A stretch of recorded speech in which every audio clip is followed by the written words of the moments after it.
दोस्तों, एक बड़ी मशहूर कहावत है, घर में बीवी भूजा नहीं, पड़ोस में बांटे रेवड़ी। हमारे खुद के देश में और खासकर मोदी जी के अपने ही राज्य गुजरात में लंबी लंबी लाइनें लगी हुई हैं पेट्रोल और डीजल के लिए पेट्रोल पंप पर।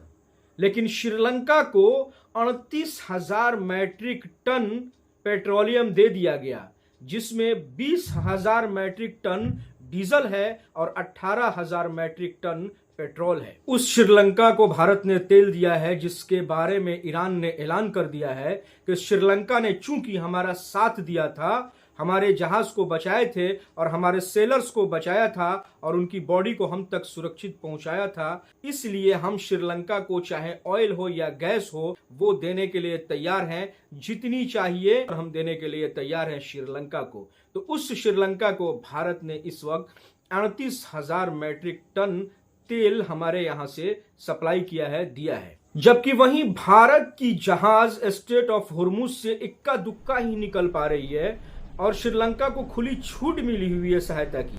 तो हमें समझ में नहीं आता कि भारत ने श्रीलंका को आखिर तेल क्यों दिया। भारत तो खुद संकट में है। मोदी जी ने खुद संसद से 2-3 दिन पहले ये कहा कि हम इस अमेरिका, ईरान और इजराइल के युद्ध को काफी गंभीरता से ले रहे हैं और जिस तरह से हमने कोरोना के महासंकट को मिलकर झेला था, वैसे ही हम इस बार भी एक साथ एकजुटता के साथ मिलकर इससे भी निपट लेंगे। और कल फिर एक चुनावी प्रचार के दौरान भरी सभा में मंच से उन्होंने फिर से ये बात कही थी कि कोरोना के संकट को जिस तरह से हमने झेला था, वैसे ही विपक्ष और हमारी देश की जनता और सरकार मिलकर इस महासंकट को भी झेल लेगी। यानी कहीं ना कहीं नरेंद्र मोदी कोरोना के जैसे महासंकट के साथ इसका कंपेयर कर रहे हैं, इस युद्ध का। लेकिन उसके बावजूद भी आखिर क्या वजह है कि ईरान की सहायता और समर्थन प्राप्त है जिस श्रीलंका को, उसे 38,000 मैट्रिक टन पेट्रोलियम दे दिया गया। अब कुछ लोग कमेंट बॉक्स में आकर ये कहेंगे कि यह एक विदेश नीति है, यह एक डिप्लोमेसी है।